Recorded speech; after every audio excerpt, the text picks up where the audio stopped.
जब रिपोर्टर्स ने इनसे पूछा लड़कियों की शिक्षा को लेकर, तो आपको पता है इन्होंने क्या जवाब दिया। इन्होंने कहा लड़कियों को पढ़ने की जरूरत ही क्या है, लड़कियों को चार दीवारी में रहना चाहिए। शायद मंत्री जी ये भूल चुके हैं कि ये वो लड़कियां नहीं रही जो श्रृंगार करने और हाथों में चूड़ियां पहनने का शौक रखती हैं। अब ये वो लड़कियां हैं जिन्हें घड़ी पहनने और हाथों में कलम की ताकत पता है।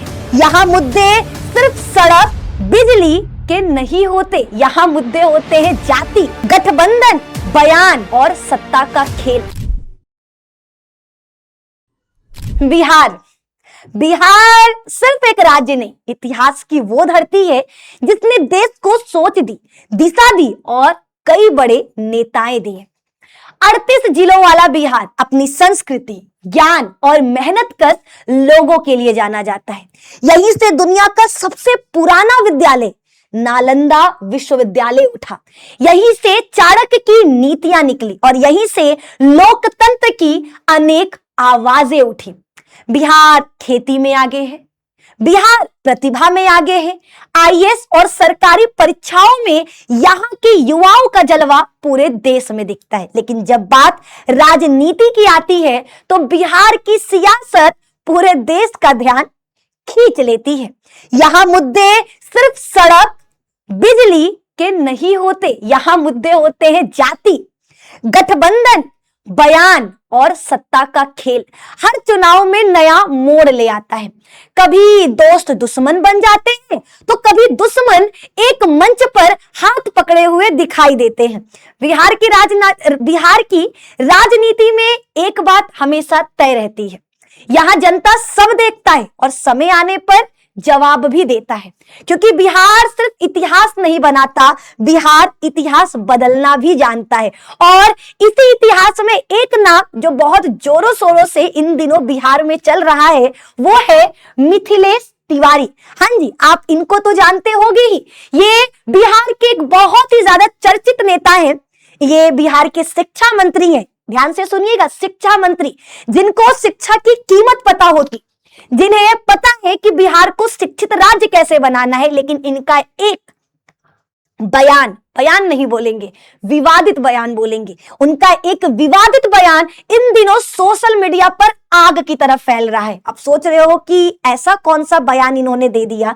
तो मेरे दोस्त, जब रिपोर्टर्स ने इनसे पूछा लड़कियों की शिक्षा को लेकर, तो आपको पता है इन्होंने क्या जवाब दिया। इन्होंने कहा लड़कियों को पढ़ने की जरूरत ही क्या है, लड़कियों को चार दीवारी में रहना चाहिए, लड़कियों को शिक्षा की कोई आवश्यकता नहीं। ये वो व्यक्ति बोल रहा जो खुद दूसरों को शिक्षा दिया, क्योंकि इनके कोचिंग इंस्टीट्यूट से जहां पर लाखों हजारों लड़के और लड़कियां एक साथ पढ़े, आज वो बिहार के शिक्षा मंत्री बने। लेकिन शिक्षा मंत्री बनते ही उनका बयान आता है कि लड़कियों को पढ़ने की क्या जरूरत है, उन्हें चार दीवारी में रहना चाहिए। जब रिपोर्टर ने कहा कि ऐसे लड़कियों को हक कैसे मिलेगा, तो उन्होंने कहा लड़कियों को हक तो मिल जाएगा, बिना पढ़े भी उनको उनका हक मिल जाएगा। क्या चावल दाल है हक को चावल दाल बनाए हो क्या, कि हम हाथ पसारेंगे और हमारे सामने आ जाएगा?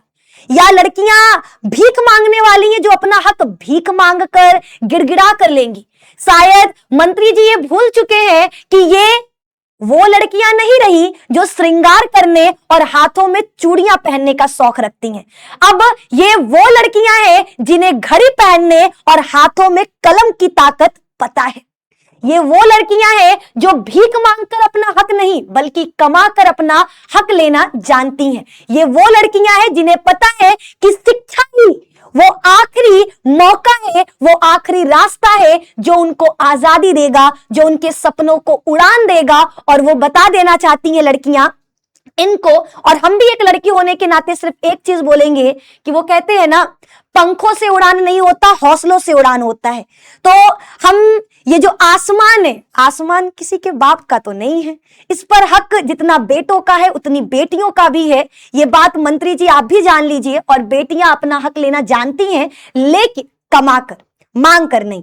तो आप प्लीज इस बयान के लिए हम तो चाहते हैं कि आपको माफी मांगना चाहिए। बाकी आपका क्या राय है, आप कमेंट पे जरूर बताना। क्या आपको भी लगता है कि लड़कियों को हक उनका मिल जाएगा, लड़कियों को शिक्षा की जरूरत नहीं है? तो आप कमेंट में जरूर अपना राय लिखना। लेकिन एक नेता तो ये इन दिनों फेमस है ही, साथ ही साथ एक नेता और जो हर वक्त फीड में आए जा रहे। आप ना चाहते हुए भी अगर 10 रील देख रहे हो तो 10 में से 5 रील इन महोदय का आपको जरूर दिख रहा होगा। ये है निशांत कुमार, है ना?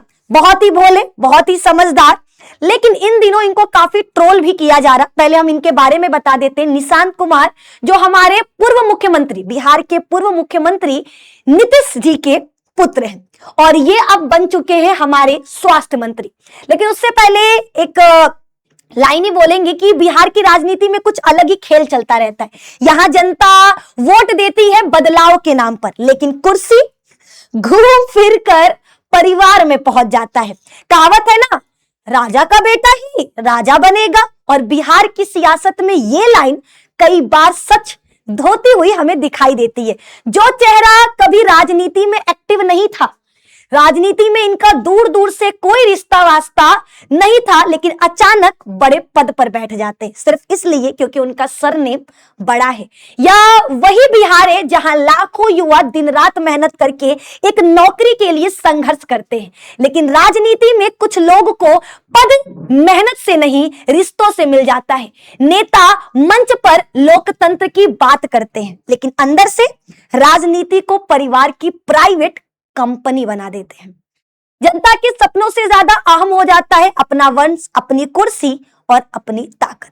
सबसे बड़ा सवाल यही है, क्या बिहार की राजनीति में टैलेंट से ज्यादा परिवार का नाम मायने रखता है? क्योंकि ये व्यक्ति जो दूर दूर तक जिनका राजनीति से कोई रिश्ता वास्ता नहीं था, आज ये बिहार के स्वास्थ्य मंत्री बन चुके। आज ये राजनीति में अपना कदम रख चुके, जिनका नाम पहचान शायद ही कोई जानता होगा, आज वो एक चर्चित चेहरे के रूप में बाहर निकल रहे। आज हर जगह इनकी ही बातें हो रही, श्री निशांत कुमार जी की।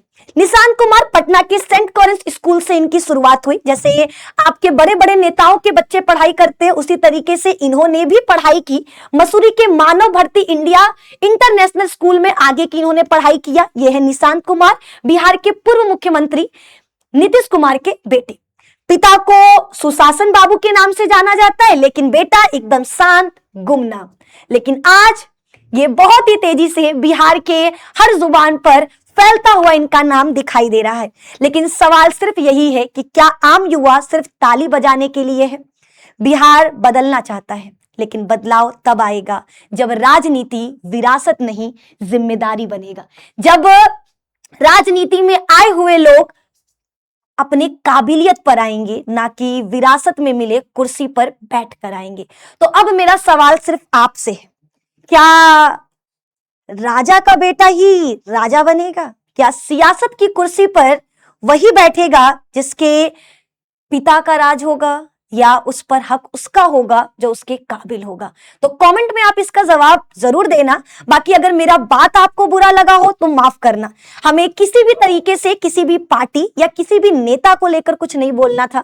बस मेरा मकसद यही था कि बिहार के राजनीति में जो मसाला मिलता है, जो पूरी दुनिया बैठकर इसके चुस्की लेती है, वो आप तक जरूर पहुंचाना, क्योंकि हम बिहारी हैं, हमें गर्व है। वो कहते हैं ना कि जन्म मिलल जो ना माटी पर, वो माटी के हम आभारी हैं, और स्वर्ग से भी प्यारा बिहार हमार। हम गर्व से कहे नी हम बिहारी हैं, हम गर्व से कहे नी हम बिहारी हैं। तो एगो बिहार का लड़की बिहार वालन से बात करत हिया, बिहार के लोगों से हम अपना सवाल कर रहे हैं कि क्या राजा का बेटा ही राजा बनेगा, या राजा की कुर्सी पर वो बैठेगा जो काबिल होगा? और अगर आपका जवाब है जो काबिल होगा वो बैठेगा, तो आपको आवाज उठाना होगा, आपको बाहर निकलना होगा, वरना ताली बजाओ। जैसा कि नेताओं को लगता है कि हमारा काम सिर्फ उनके लिए ताली बजाने का है। मिलते हैं नेक्स्ट वीडियो में। वीडियो पसंद आया तो लाइक जरूर करिएगा, कमेंट, आपके कमेंट का इंतजार रहेगा। जय हिंद, जय भारत, धन्यवाद।